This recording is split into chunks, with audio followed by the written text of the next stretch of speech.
Hello प्यारे बच्चों, कैसे हैं सभी? सब बढ़िया हैं, मज़े में? चलिए, मज़े में रहना चाहिए ना।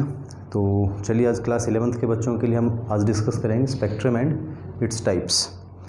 तो जो बच्चे फर्स्ट टाइम चैनल पर आए हैं, इस चैनल को सब्सक्राइब जरूर कर लें बेटा, और वीडियोज़ को शेयर करें, आप लोग लाइक करें ज़्यादा से ज़्यादा। अब हम लोग ज़्यादा दूर नहीं हैं, 900+ हम पहुंच चुके हैं, तो जल्दी ही हम लाइव क्लासेस भी ले पाएंगे। आप लोगों से आशा है कि भी आप लोग ज़्यादा से ज़्यादा इसको सब्सक्राइब करेंगे और अपने फ्रेंड्स से करवाएंगे, अपने फैमिली के और मेंबर्स के थ्रू भी आप सब्सक्राइब करवाएंगे। और जल्दी हमें 1000 सब्सक्रिप्शन का जो एक लिमिट है यूट्यूब की तरफ से कि हम लाइव क्लासेस ले सकते हैं, उसको क्रॉस कर लेंगे। तो चलिए, आज हम स्पेक्ट्रम और उसकी टाइप्स के बारे में डिस्कस करेंगे। तो है क्या एक्चुअली? देखिए, लाइट, जैसे वाइट लाइट है, कौन सी लाइट बेटा? वाइट लाइट के बारे में बात कर रहा हूँ। तो इसमें 7 कलर्स होते हैं, कंसिस्ट ऑफ 7 कलर्स, और सभी की फ्रीक्वेंसी या वेवलेंथ कहते हैं हम, अलग अलग होती है। ठीक है, तो ये आपने सुना होगा, सभी ने लोअर क्लासेस में पढ़ा भी होगा फिजिक्स में, कि whenever light is allowed to pass from one medium to another medium, जब लाइट को हम एक मीडियम से किसी दूसरे मीडियम में इंटर करते हैं तो उसका रिफ्रैक्शन हो जाता है, मतलब एंगल चेंज हो जाता है ना। क्या हो जाता है? एंगल चेंज हो जाता है, रिफ्रैक्टेड हो जाती है रेडिएशंस।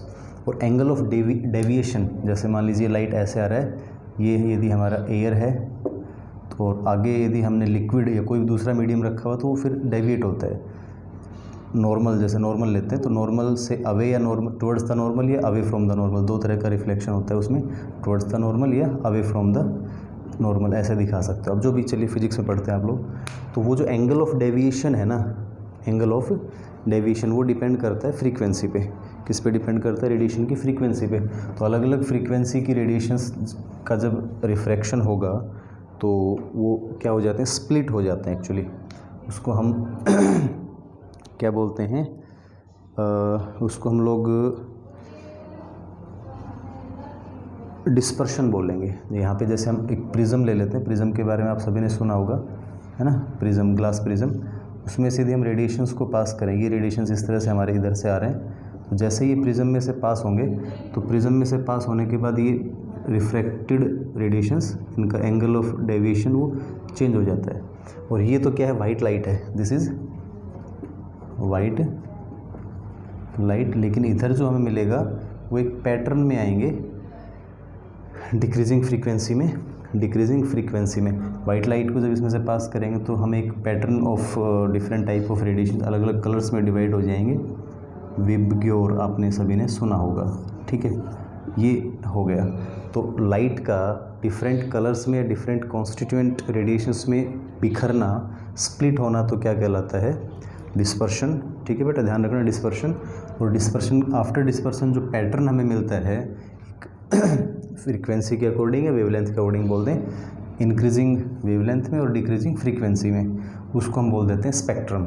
ठीक, तो ध्यान रखना, स्पेक्ट्रम का मतलब क्या हो गया? The pattern of different radiations in increasing wavelength या डिक्रीजिंग फ्रीक्वेंसी, या arrangement of different type of radiations in increasing wavelength और decreasing frequency is called spectrum. Clear हुआ सभी को? चलिए, स्पेक्ट्रम के बाद क्या पढ़ना है बच्चों?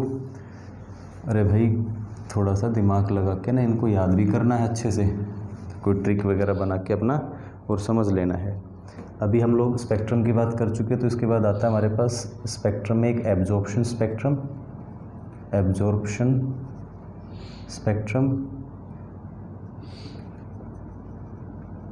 और एक इमिशन स्पेक्ट्रम। ठीक है बेटा, तो पहले हम इमिशन स्पेक्ट्रम के बारे में बात कर लेते हैं एक बार। इमिशन स्पेक्ट्रम का मतलब क्या है? देखो, इसमें एक चीज़ मैं आपको और क्लियर कर दूँ, एक वर्ड आता है एटॉमिक स्पेक्ट्रम भी। होता क्या है? किसी भी सरफेस पे, किसी भी ऑब्जेक्ट पे जब रेडिएशंस आके टकराती हैं, लाइट या एनर्जी जब उसको देते हैं, तो एनर्जी एब्जॉर्ब कौन करता है? Smallest particle of the substance. सबसे छोटा पार्टिकल उसका कौन होता है? एटम, जो स्मॉलेस्ट यूनिट है वो, है ना, स्मॉलेस्ट यूनिट एनर्जी एब्जॉर्ब करेगा। और एटम के अंदर भी उस एनर्जी को एब्जॉर्ब करके फिर क्या होता है? इलेक्ट्रॉनिक एक्साइटेशंस, इलेक्ट्रॉन्स जो न्यूक्लियस मान लो ये फर्स्ट सेल सेकंड सेल इस तरह से दिखाएं, तो हो सकता है कि इलेक्ट्रॉन एनर्जी एब्जॉर्ब करके यहाँ चला जाए, लेकिन वहाँ से जब वो वापस आएगा तो एनर्जी फिर छोड़ेगा। वो जो रेडिएशंस वो छोड़ता है उसको हम कहेंगे इमिटेड रेडिएशंस, और हम यहाँ पे उसी की बात कर रहे हैं। इमिशन स्पेक्ट्रम में कोई भी सोर्स है, कोई बल्ब है हमारे पास या कुछ भी, एनीथिंग विच इमिट रेडिएशंस, कोई भी एक्साइटेड सब्सटेंस रेडिएशंस छोड़ता है, तो उस रेडिएशंस को यदि प्रिज्म में से पास किया जाए, क्या बात कर रहे हैं, समझ रहे हो ना? When radiations from any source radiations from any source are allowed to pass through prism,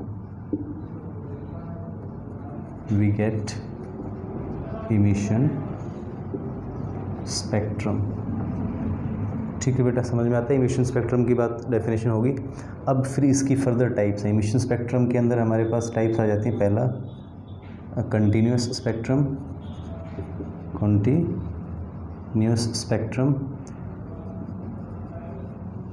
और एक लाइन स्पेक्ट्रम। तो पहले कंटिन्यूस स्पेक्ट्रम की बात कर लेते हैं। कंटिन्यूस स्पेक्ट्रम का मतलब क्या? आपने रेनबो देखा सभी ने? रेनबो तो देखा होगा ना, इंद्रधनुष जिसको बोलते हैं, रंगीन बनता है। तो कंटिन्यूस स्पेक्ट्रम में क्या होगा, आपके जो 7 कलर्स हैं, जैसे सेटअप तो वही रहेगा, प्रिज्म रहेगा आपके पास, आप रेडिएशंस पास करेंगे और रेडिएशंस फिर स्प्लिट होंगे आगे। तो वो जो पैटर्न है, यदि 7 कलर, जैसे हमने वाइट लाइट पास किया और हमें 7 कलर यहाँ पे मिल गए और इस पैटर्न में आए, तो लगातार हैं ये। इसमें एक्चुअली देखो, वॉयलेट के बाद इंडिगो और इंडिगो के बाद ब्लू, ब्लू के बाद ग्रीन, ग्रीन के बाद येलो, येलो के बाद ऑरेंज, ऑरेंज के बाद रेड। तो ये कलर्स इंटरमिक्स होंगे आपस में। आप ये डिस्टिंग्विश नहीं कर पाओगे कि येलो यहाँ से यहाँ, मतलब येलो कहाँ से कहाँ तक दिख रहा है इसमें, येलो के बाद ऑरेंज शुरू हो रहा, नहीं। तो येलो और ऑरेंज के बीच में कोई बाउंड्री लाइन नहीं नज़र आएगी कि यहाँ तक येलो उसके बाद ऑरेंज है, ऐसा कुछ नज़र नहीं आएगा। ठीक है भाई, ये कंटिन्यूस दिखाई देंगे आपको, लगातार चलते हुए दिखाई देंगे कलर्स, इसमें आप डिस्टिंग्विश नहीं कर पाएंगे। तो इसको फिर हम कहेंगे कंटिन्यूस स्पेक्ट्रम। ठीक है बेटा, क्या हो गया ये? Continuous spectrum.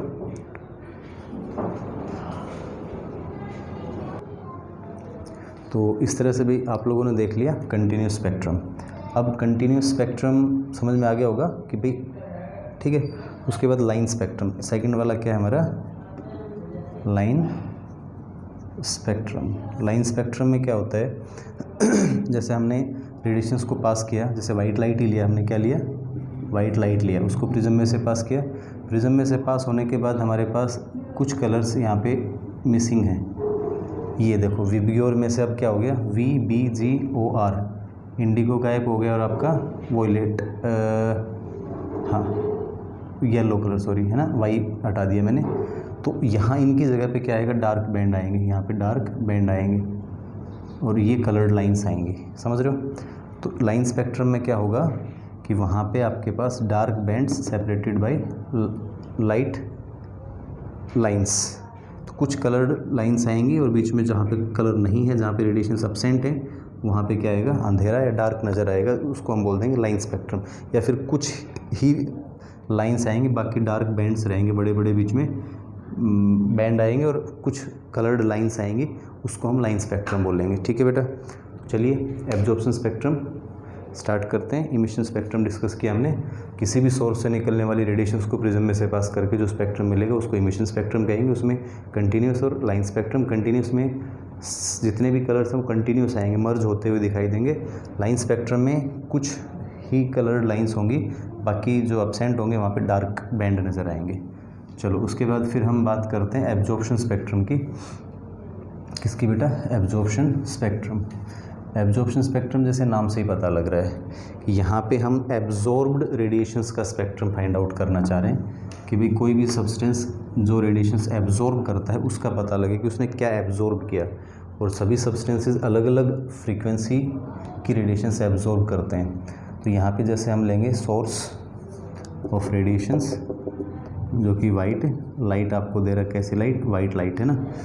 यहाँ से फिर हम उन रेडिएशंस को पास करेंगे सैंपल ट्यूब में से।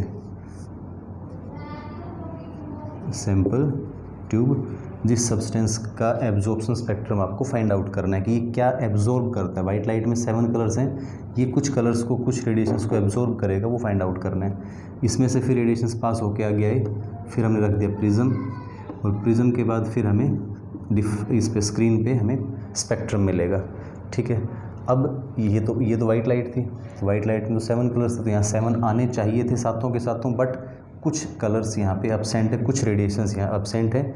जो बीच में एब्सेंट हो गए वो कहाँ गए, वो इसने रख लिए, समझ रहे हो कि नहीं, वो कहाँ गए, सैम्पल ट्यूब ने एब्जॉर्ब कर लिया। तो हमें पता लग गया ना कि वाइट मैसेज जो है यहाँ एब्सेंट है वो कहाँ रह गया, इसके पास रह गया। तो उससे पता लग जाएगा कि वो एब्जॉर्ब्ड रेडिएशंस, एब्जॉर्ब्ड वेवलेंथ ये रहेगी यहाँ पे। तो इस तरह से जो स्पेक्ट्रम आएगा उसको हम एब्जॉर्प्शन स्पेक्ट्रम बोलेंगे। ठीक है भाई, तो ये था स्पेक्ट्रम, लाइन स्पेक्ट्रम और इमिशन स्पेक्ट्रम और एब्जॉर्प्शन स्पेक्ट्रम। इमिशन स्पेक्ट्रम के 2 टाइप्स, एब्जॉर्प्शन स्पेक्ट्रम इस तरह से हमने बता दिया। चलिए, थैंक यू।